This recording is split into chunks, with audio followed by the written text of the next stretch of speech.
টিলা আর পাহাড়ের সারির মাঝে বয়ে গেছে নদী। কিছুক্ষণ পরপর ইঞ্জিন চালিত নৌকাগুলো পাশ কাটিয়ে চলে যাচ্ছে। ছোটবেলায় পড়ার বইয়ে নদীমাতৃক বাংলাদেশ নিয়ে যেসব লেখা থাকে তা যেন এখানে জীবন্ত। উদ্দেশ্য এই পথ ধরে কুমারী ঝর্ণার কাছে যাওয়ার। তবে যেতে যেতে মনে হতে পারে এই নদীপথ আরও দীর্ঘ হলে খারাপ হতো না।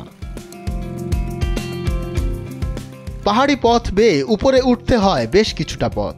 খাড়া পাহাড় থেকে নেমে আসছে জলধারা। চারপাশে পাহাড়, পানির শব্দ ছাড়া যেন কিছুই নেই।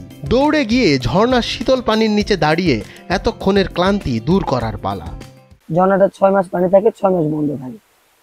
পানি থাকে 6 মাস আর পানি থাকে শুকনো থাকে 6 মাস। এই জন্যই কুমারী। শীতকালের পর থেকে 6 মাস থাকবে পানি নাই, কম একদম শুকানো, আর বর্ষাকালে পানি থাকে, এই জন্য কুমারী। বান্দরবানের পাহাড়ি সৌন্দর্যের মাঝে লুকিয়ে আছে এক অপার বিস্ময় কুমারী ঝর্ণা।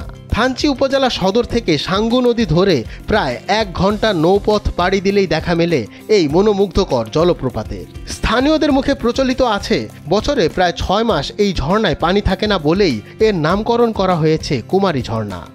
আজকে নিজের চোখে দেখলাম অসম্ভব অভূতপূর্ব সৃষ্টি মহান সৃষ্টিকর্তার, এবং এত সৌন্দর্য যে এখানে লুকিয়ে আছে আপনি ছবিতে দেখে এখানে এসে সৌন্দর্য উপভোগ করার মধ্যে অনেক বেশি পার্থক্য। বর্ষার আগমনে যখন পাহাড়ের বুক জুড়ে নেমে আসে টলটলে স্বচ্ছ পানি, তখন কুমারী ঝর্ণা হয়ে ওঠে প্রাণবন্ত।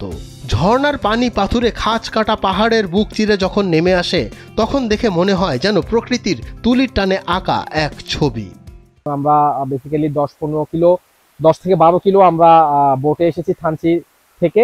এখন আমরা আছি কুমারী ঝর্ণায়। দেশের বিভিন্ন জেলা থেকে প্রতিনিয়ত পর্যটকরা ছুটে আসেন থানচির এই বিখ্যাত ঝর্ণাটি দেখতে। বর্ষাকালে ঝর্ণার পানিতে গা ভিজিয়ে প্রকৃতির সঙ্গে একাত্ম হয়ে যান অনেকেই। কেউ পরিবার নিয়ে, কেউ বা বন্ধুদের সঙ্গে সবাই মিলে উপভোগ করেন পাহাড়ি প্রকৃতির অদ্ভুত প্রশান্তি। আমি ফার্স্ট টাইম থানচি আসছি। অ্যাকচুয়ালি আমি অনেক ভিডিওস দেখেছি, তারপর শুনেছি থানচির কথা, বাট আমি কখনো আসি নাই, ফার্স্ট টাইম আসছি। এখন আমি বর্তমানে কুমারী ঝর্ণা সামনে আছি। আসলে ভিডিওতে যা দেখেছি তার থেকেও অনেক সুন্দর, দ্বিগুণ সুন্দর থানচি।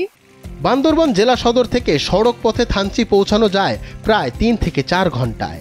সেখান থেকে স্থানীয় গাইড নিয়ে সাঙ্গু নদী ধরে নৌকায় প্রায় 1 ঘন্টার যাত্রা শেষে পৌঁছাতে হয় কুমারী ঝর্ণায়।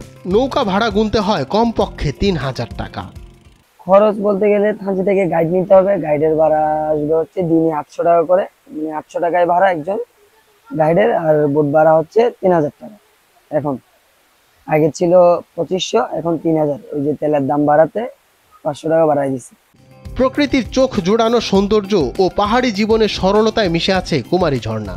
একবার যারা এই ঝর্ণার সৌন্দর্য কাছ থেকে দেখেছে তাদের মনে রয়ে গেছে এর অপার্থিব শীতলতা ও প্রশান্তির ছায়া। এমনটাই বলছেন দর্শনার্থীরা। বান্দরবান থেকে সংবাদদাতা মোহাম্মদ আকিলের পাঠানো তথ্যচিত্রে ডেস্ক রিপোর্ট, সময়ের আলো।